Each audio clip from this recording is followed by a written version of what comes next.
Le Pavon was not the kind of place where surprises happened. It was a sanctuary of precision, where every fork glistened, every wine glass sparkled, and the waiters moved like shadows.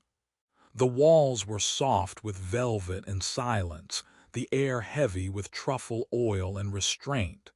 You didn't come here to eat. You came here to be seen eating. At table 6 by the window sat John Maxwell. He was a man whose name opened doors, whose fortune filled headlines, and whose presence demanded silence without ever raising a hand. His suit was custom. His watch ticked in quiet defiance of time. The table before him gleamed. Steak rare, potatoes hand-whipped, wine poured from a bottle older than some countries. And yet something about him was unfinished.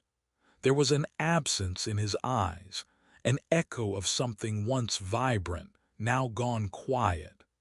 10 years ago, John had lost his wife and son in a crash that made national news.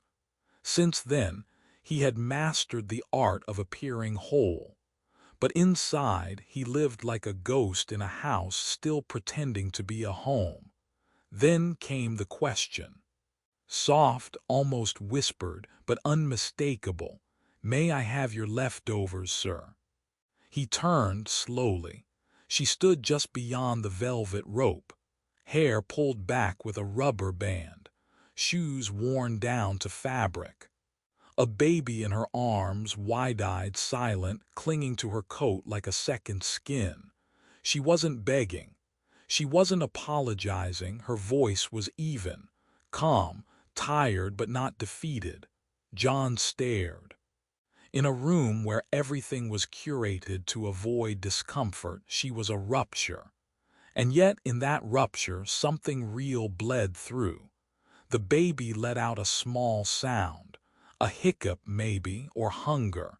She adjusted the blanket, waited. It wasn't shame he saw in her face. It wasn't desperation. It was something else. Dignity. The kind that survives hunger and judgment and cold. The kind that asks not to be rescued but to be acknowledged.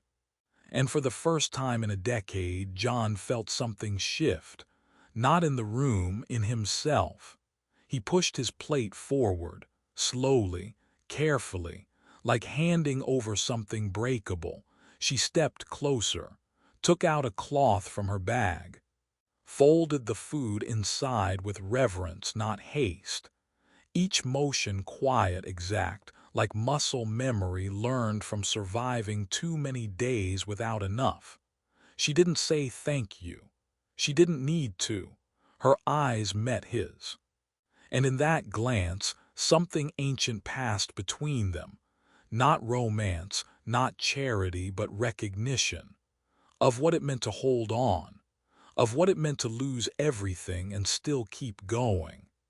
John watched as she fed the child on the floor, her knees pressed to cold marble, her hands steady, her breath cooling each bite. And in that moment, something broke inside him. Not a shattering, a thaw. Because sometimes, what changes a life isn't thunder or fire. It's a whisper, a question. "May I have your leftovers?" The chandeliers overhead flickered like distant galaxies, cold, elegant, and utterly indifferent. Beneath their glow, Le Pavon glistened, a sanctuary of exclusivity, where conversations were whispered like secrets, and every table was its own island of privilege.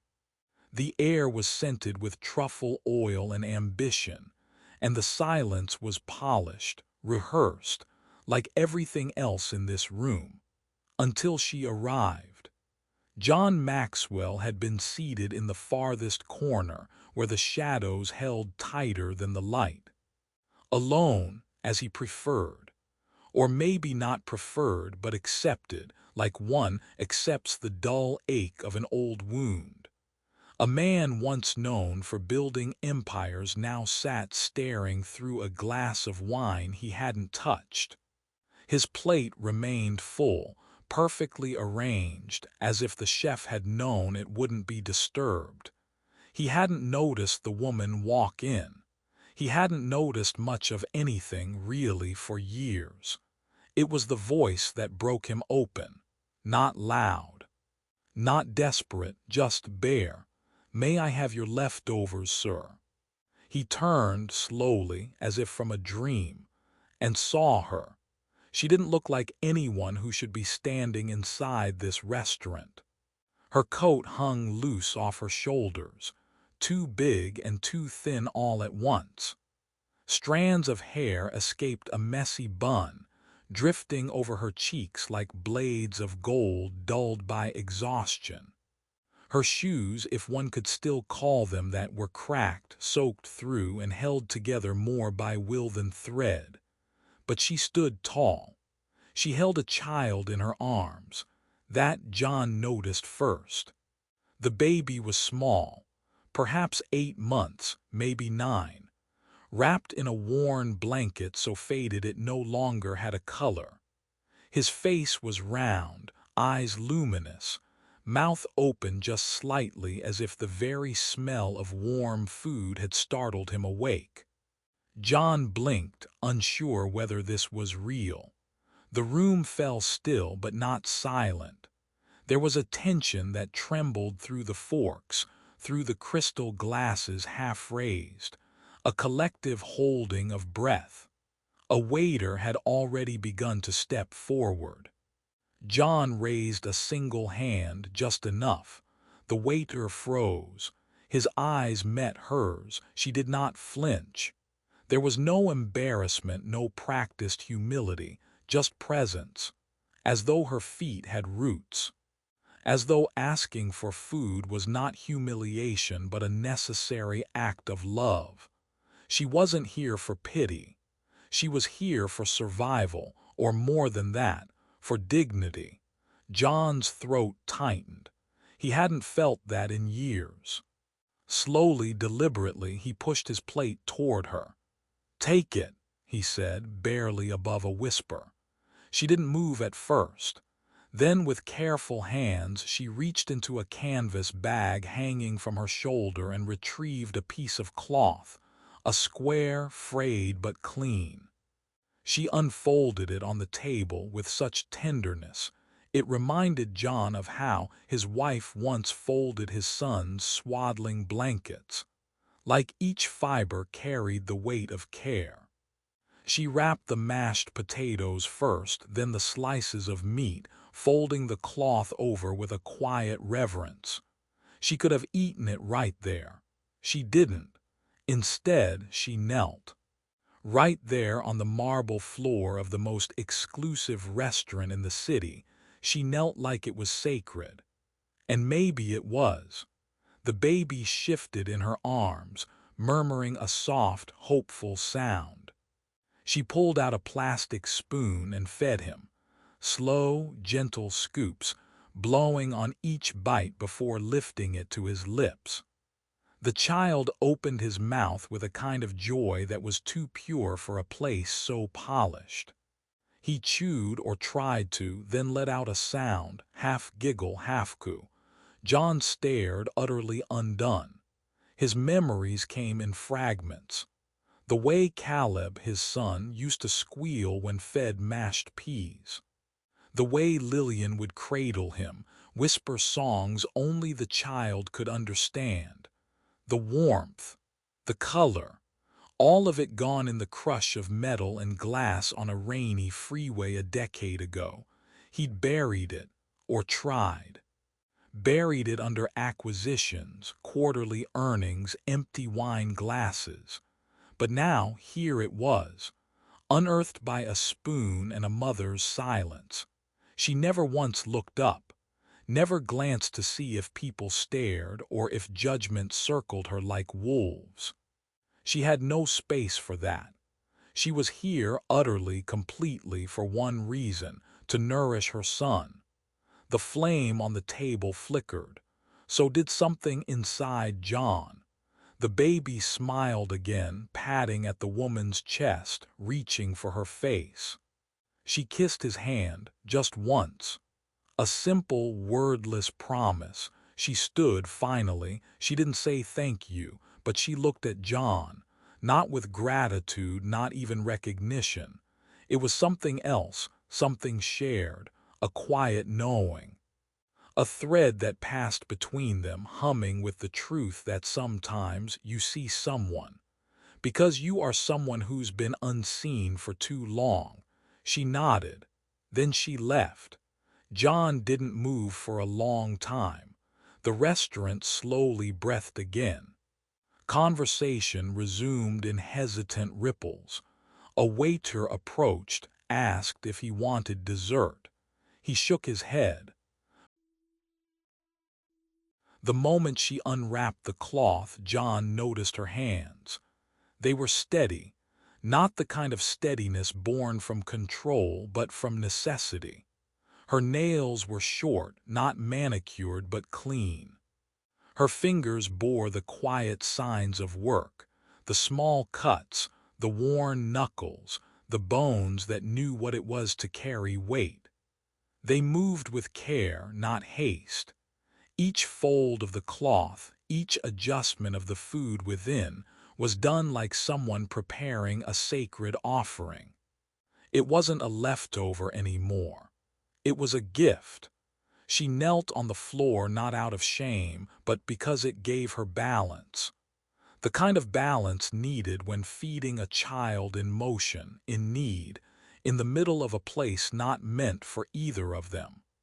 Her knee touched the marble, but her dignity never lowered. John couldn't take his eyes off her. She had done nothing dramatic. Hadn't cried, hadn't pleaded. She hadn't even hesitated when he pushed the plate toward her. But somehow this small moment felt louder than anything he'd heard in a decade. She lifted the spoon. It was plastic, bent slightly at the edge. She dipped it into the mound of mashed potatoes, gathered just enough for one bite, and blew on it. The baby, Noah, though he didn't yet know the name, watched her with eyes that trusted everything. He opened his mouth before the spoon reached him, as though this was not his first lesson in patience, in waiting for warmth.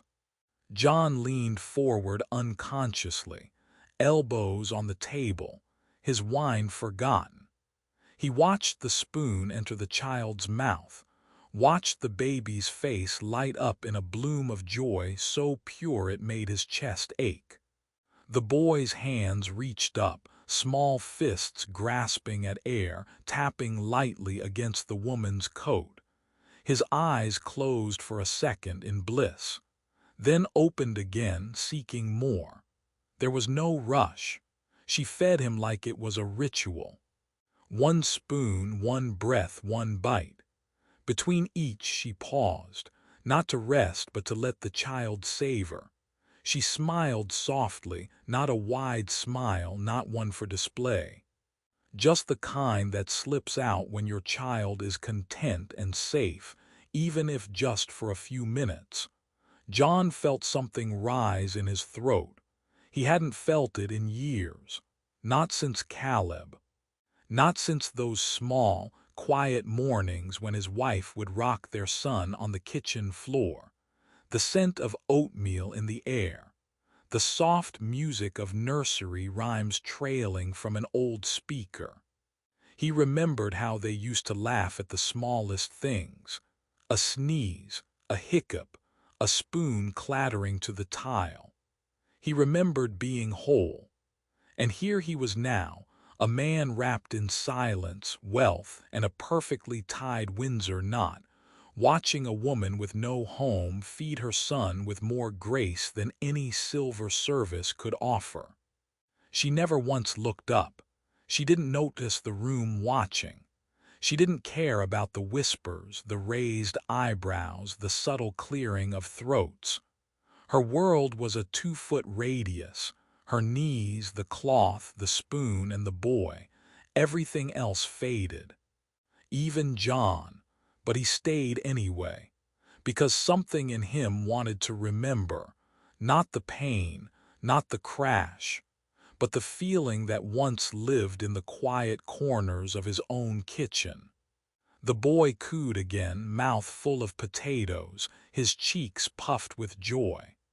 The mother blew gently on the next spoonful, her breath warm and even. Her hands were unwavering, her focus complete. John didn't understand how a person could be so present in such a place, how she could turn the floor of a luxury restaurant into a cradle, how she could sit in the eye of judgment and remain unmoved, unworried, unashamed. But then again, maybe he did. Maybe once, a long time ago, he had known what it meant to love so completely that nothing else mattered. She finished feeding him after a few minutes. The food, modest as it was, seemed to last longer because she made it last. Not a single piece was wasted. Not a single gesture hurried. Then she folded the cloth again with the same precision as before. She tucked the corners in, pressed it to her chest, held it there like it still had warmth to offer. She adjusted the blanket around the baby, whispered something into his ear. John couldn't hear it, but he didn't need to, he knew. It was something like, "You're okay now." Or maybe, "For now you're full, for now you're warm, that's enough." She stood. The movement was fluid. She didn't wobble, didn't glance around to see if she was allowed.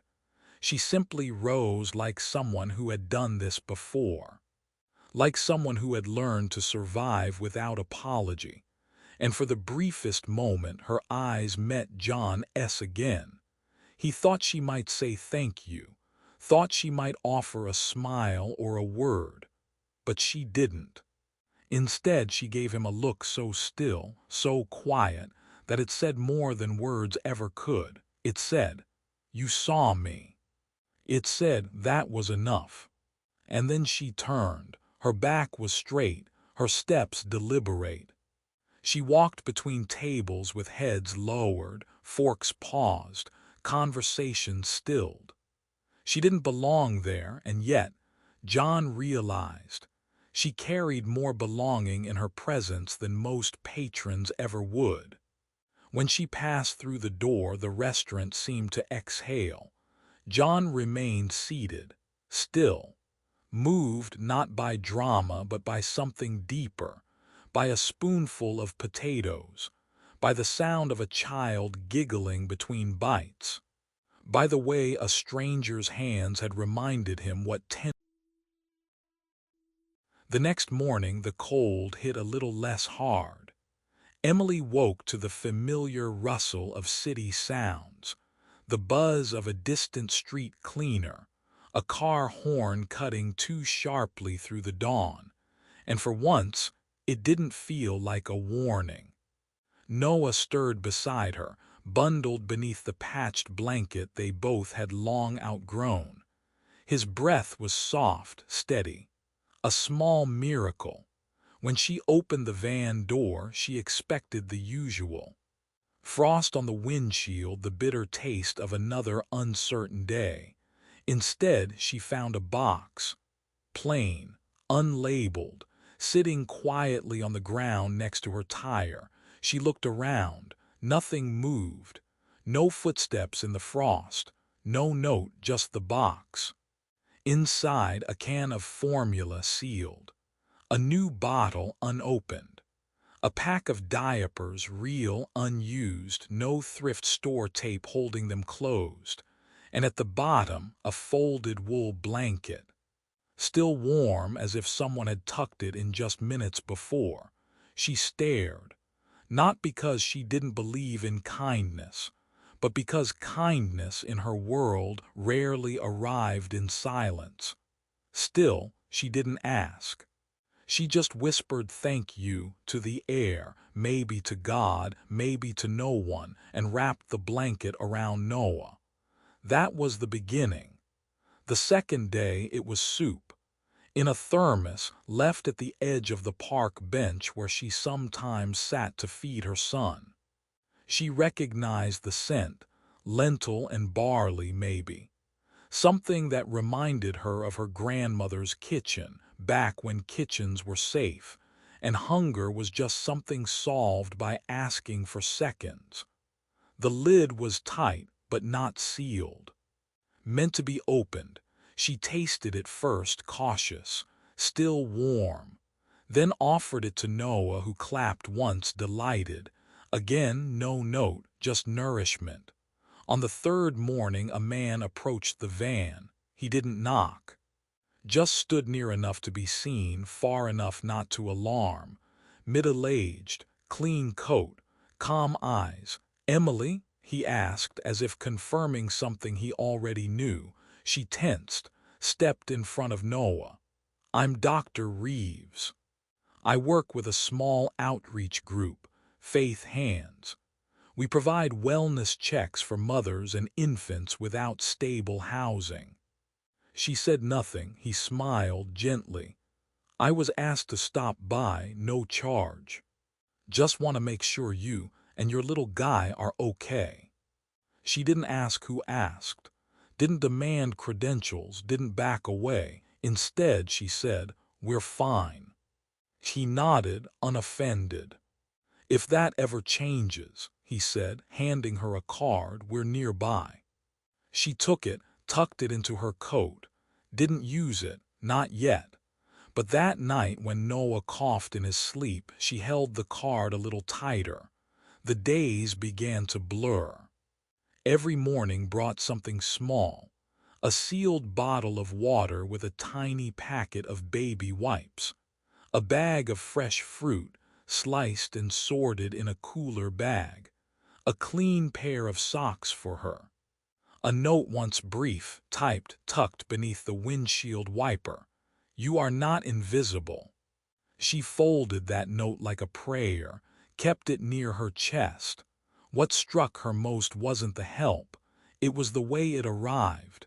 No grand gestures, no speeches, no signatures, just presence, just precision, exactly what she needed, no more, no less. It felt in some strange way like being seen without being exposed.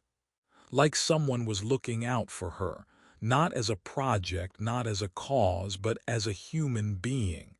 She didn't know it was John. He didn't follow her, didn't watch. He simply asked the staff at Le Pavon if they had noticed which direction she walked.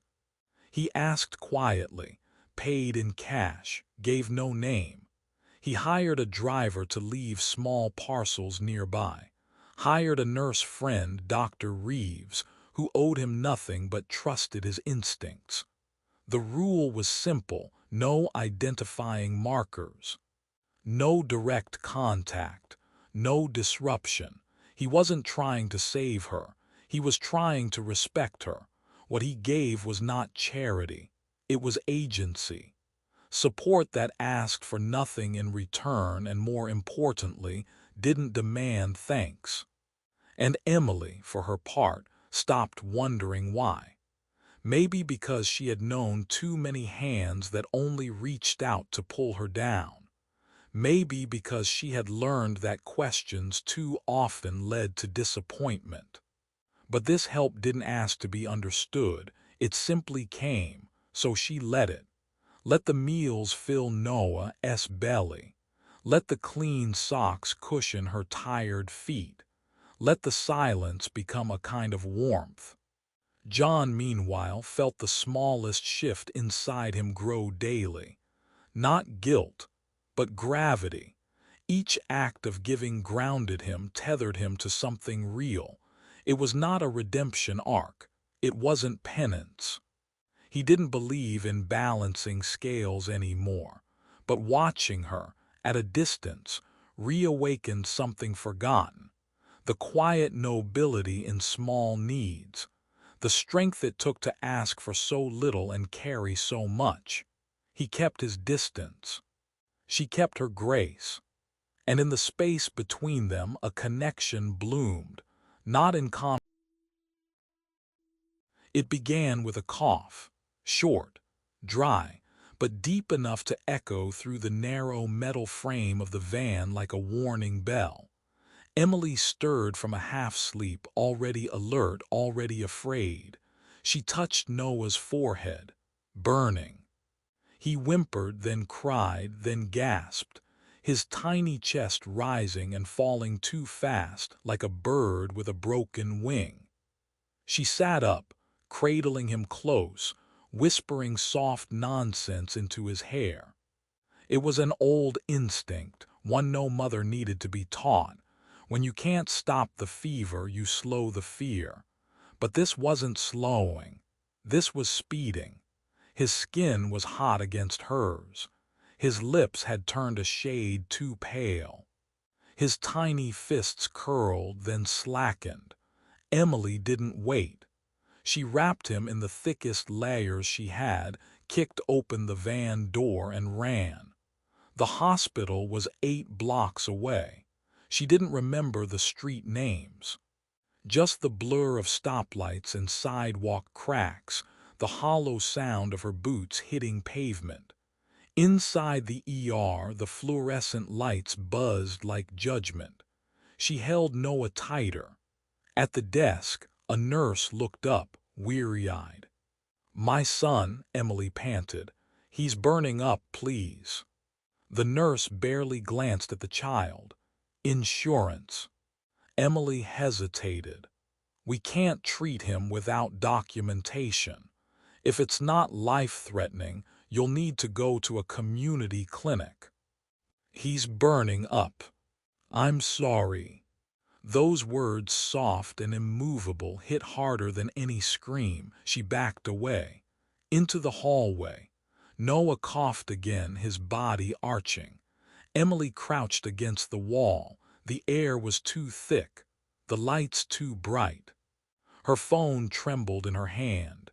She didn't know who to call, not family, not friends. There weren't any left, just one name. She opened her messages, typed 2 words, "Help us," and hit send. She didn't know if he'd answer. Didn't know if he'd read it. Didn't know if 6 days of quiet kindness could translate into 6 minutes of hope. But he came. 6 minutes later, the sliding doors burst open. John Maxwell, in a long coat and no tie, walked in like a storm that had decided not to break anything, just rearrange the air. He didn't speak to the front desk, didn't pause. He walked straight to Emily, knelt without a word, and gently took Noah from her arms. The boy whimpered once, then pressed his face into John's chest. John stood, turned, and strode to the nurse's station. "Admit him," he said, voice calm but sharp. "Now." The nurse blinked. "Sir, we need." "I'll pay everything." "That's not the—" "If you make me repeat myself," John said, eyes locked, "I will buy this hospital right now and replace you before sunrise." Silence. Noah was admitted. Emily stood just inside the doorway, unable to speak. John didn't look back, not because he didn't care, but because at that moment he couldn't bear to. Because in the weight of that child against his chest, he felt too much, felt what he'd lost, what he'd forgotten, and what he was somehow being trusted with again. Later, in the waiting room, under dim lights and bad coffee, Emily sat. The photo wasn't meant to be taken. A nurse's aide on her break saw them through the glass. A man in a long coat, cradling a child like he belonged to him. Behind him, a woman leaning against the wall, exhausted, disheveled, and utterly unaware of the moment being captured. She posted it with a simple caption, "Not all heroes wear capes." The internet did the rest. Within hours it was everywhere, Reddit threads, Twitter storms, hashtags, headlines. Everyone had something to say. Mystery millionaire. Homeless mother saved. Real-life fairy tale. And then came the other voices. The ones that dug deeper, that twisted soft truths into sharp suspicions. Gold digger angle. She staged this. Who brings a baby to a luxury restaurant anyway? Smart move. Bait the rich guy with a hungry kid. Emily read the comments in a coffee shop's restroom, her hands shaking. Her son asleep in a stroller beside her, unaware. They weren't just judging her, they were naming her, branding her, reducing Noah to a prop and her to a scheme. She left the phone on the sink, walked out, and disappeared for 2 days. John didn't try to chase her. He knew that kind of silence, had lived inside it for a decade. When she reappeared, same park, same bench, smaller eyes, she didn't speak. But he sat beside her anyway, because being seen and being defended were not the same. And right now she needed both. That evening John made a phone call, a rare one. He called a producer. "I'll go live," he said, "not for damage control, for truth." The next night, his face filled millions of living rooms. Not the tycoon, not the philanthropist, just the man. He didn't offer a statement. He told a story about a boy with dimples who never learned to ride a bike, about a wife who used to hum while brushing her teeth, about a rainy night and a crash and 10 years of silence after. Then he spoke about Emily.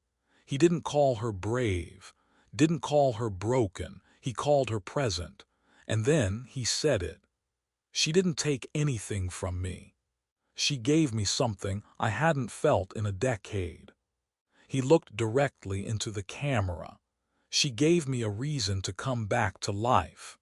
No spin, no redemption arc, just the truth. And in the days that followed, the noise faded. Not entirely. The internet never truly forgets, but the volume dropped.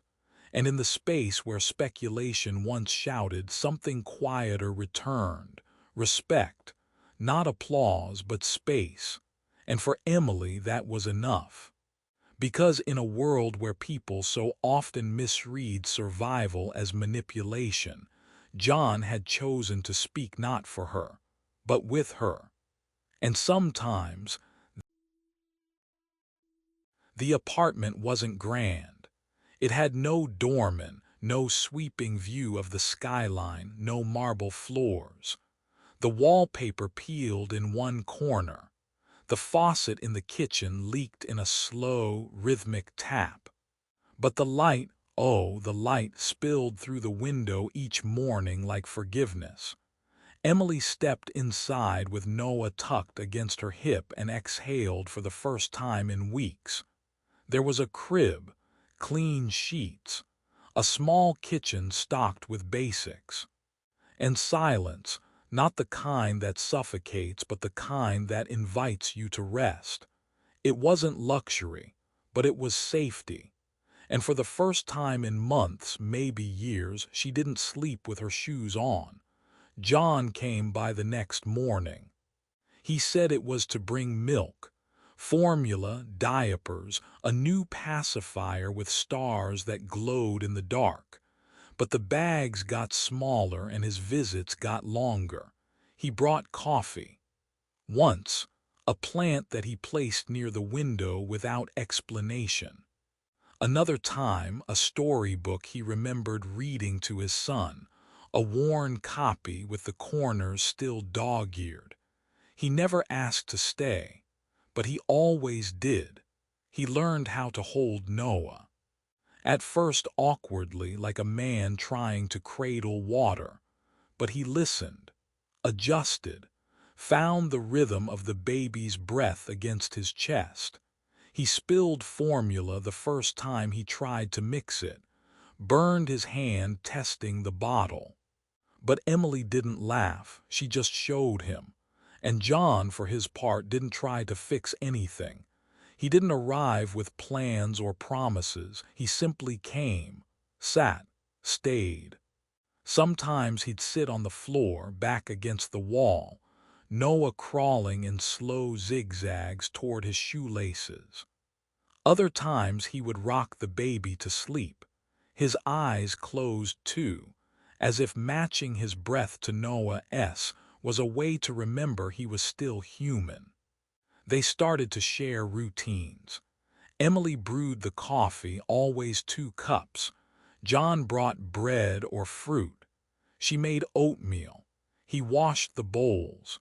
Sometimes they'd sit in silence, Noah asleep between them, the window open just enough to let in the sounds of a city waking up. The smell of toast in traffic, the faraway rattle of a garbage truck, the wing beat of pigeons hopping along the sill. It wasn't special, but it was sacred. One morning it rained. Not the kind of storm that announces itself, but the quiet kind, the kind that lingers. John arrived soaked, hair flattened, coat dripping. Emily opened the door without a word, handed him a towel. He dried off in the hallway, socks squishing against the floor, and for a moment they both laughed, quiet, real laughter that filled the apartment like heat. That day he stayed longer, long enough to see Noah's first step. Just one, a wobble really, toward the couch. Emily gasped. John didn't say anything, just looked at her. Then the baby, then back again, as if to ask, did you see that too? And she had. After that, the visits felt less like drops of help and more like pages in a shared story. John took to reading aloud. Not children's books, though those came too, but poetry. Baldwin, Oliver, Neruda. He read like someone learning how to speak again, slowly, each word placed like a stone in a garden path. Emily listened, not always to the words, but to the way he read them, to the way his voice softened around certain lines, to the way he paused, not at the end of sentences, but at meaning. They didn't talk about the past, not his son, not her parents, not the years they each lost to silence, but it lived between them. Not like a wall, but like a river, something that separated and connected all at once. Emily began to leave the door unlocked in the mornings. She didn't tell him, but he knew.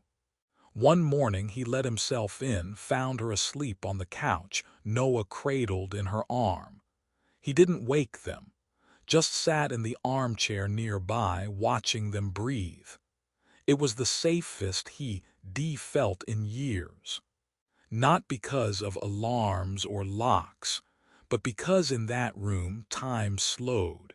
He wasn't a billionaire. She wasn't a single mother.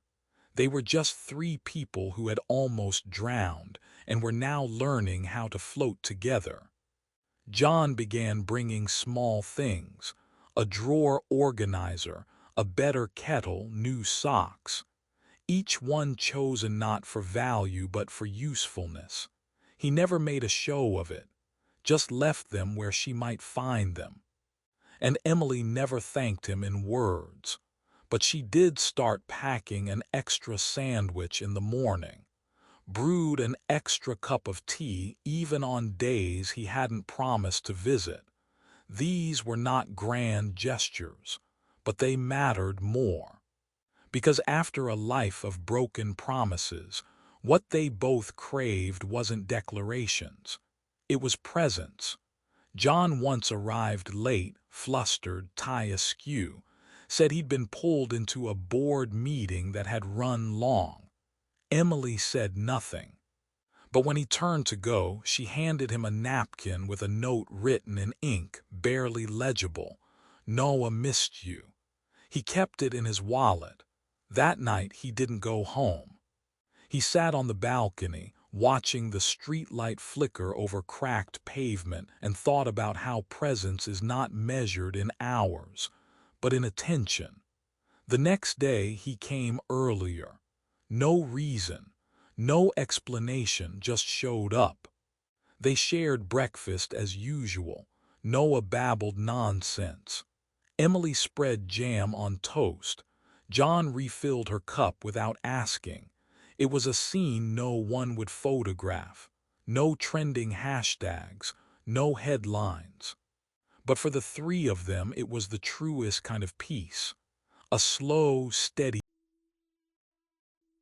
The letter came folded in thirds. No return address. No perfume. No plea. Just a plain white envelope slipped beneath the door, with handwriting Emily hadn't seen in years, slanted, careful, as if the words might break if pressed too hard. She didn't open it right away. She made tea first, fed Noah, sat by the window where the light was soft. Then, with fingers that didn't shake but didn't feel steady either, she read, "Emily, I don't know what to say except I hope you're safe. I heard. If there's any chance, I'd like to meet my grandson. That's all, Mom." That was it, no apology, no justification, just an opening, small, almost nothing. But after years of silence, even almost nothing felt like air. John didn't ask questions. When she told him she was going, he simply nodded. Asked if she wanted him to drive. She said no. Some doors you have to walk through alone. The town hadn't changed much. Still quiet. Still narrow streets lined with sycamore trees. The same corner store with sun-faded signs. The same cracked sidewalk outside the church where she once lit candles for dreams that never came true. She held Noah close as they approached the house. The porch steps creaked the way she remembered. The paint had peeled further, the flower beds gone wild. But the door, it looked the same. The one she had walked out of, belly round and voice trembling after hearing the words, "If you keep that baby, don't come back." And she hadn't until now. She stood for a long time before knocking. The door opened slowly. Her mother stood there, smaller than she remembered, thinner, her gray hair pulled back in the same braid she used to wear when gardening. Their eyes met. Neither of them moved. Then, from the folds of her coat, Noah stirred. His face peeked out, curious, blinking at the unfamiliar light. And something broke, not loudly, not visibly, but deep in the place where mothers hold regret. Her mother didn't cry. She stepped forward, held out a hand. Then, instead of reaching for the child, she opened her arms. Emily stepped in, not because everything was forgiven, not because time could be erased, but because love, when offered without demand, sometimes deserves to be received. The hug wasn't long, but it held enough space for everything they didn't say. Behind them, the door remained open. Later, they sat at the old kitchen table. John never entered. He stood across the street, leaning against the car, eyes lowered, not in avoidance but in respect. He watched as Noah sat on his grandmother's lap, babbling nonsense and giggling at the ceiling fan. He saw Emily sip tea from the same mug she once stormed out holding. He didn't smile, but he felt something settle inside, like a knot untying, not quickly, not completely, but finally. That night as they drove back, Emily stared out the window. John kept his eyes on the road, quiet. Then she said, "You waited." He nodded, always would. She didn't thank him, didn't need to. Because some things don't need closing to be complete. Some doors, once reopened, lead to rooms you never thought you'd belong in again. And sometimes all it takes is one person willing. They didn't begin with love. There was no confession beneath starlight, no sudden embrace in the rain, no promises spoken over candlelight. What they had in the beginning was quieter, something softer, almost invisible. It began with compassion. A question asked in humility, a plate pushed forward without hesitation, a spoon raised with reverence, a morning visit made without announcement. Day by day, without design, love arrived, not as an event but as a presence. It didn't demand to be named. It asked only to be noticed. Emily had not been rescued. She had been recognized. And in recognizing her, John was the one who began to heal. Piece by piece, the silence he had lived in started to loosen. Because sometimes, the most broken among us are the ones who give the gentlest care. And sometimes, the act of giving begins the journey back to ourselves. Noah grew up in laughter that echoed softly through small rooms, in lullabies hummed between the creaks of an old rocking chair, in bedtime stories read by two voices that never needed to explain how they got there, only that they stayed. No vows were ever spoken aloud, no grand declarations made, but every morning there was presence. And presence, they learned, was the most faithful kind of love. John never asked what came next. Emily never asked for more than the day at hand. And in that steady, simple rhythm, a family was born, not perfect, but real, built not on history but on healing, not on fantasy but on choice, not on romance alone but on the radical, persistent act of showing up. And all of it, every heartbeat of this quiet miracle, began with one question, offered with courage. "May I have your leftovers, sir?"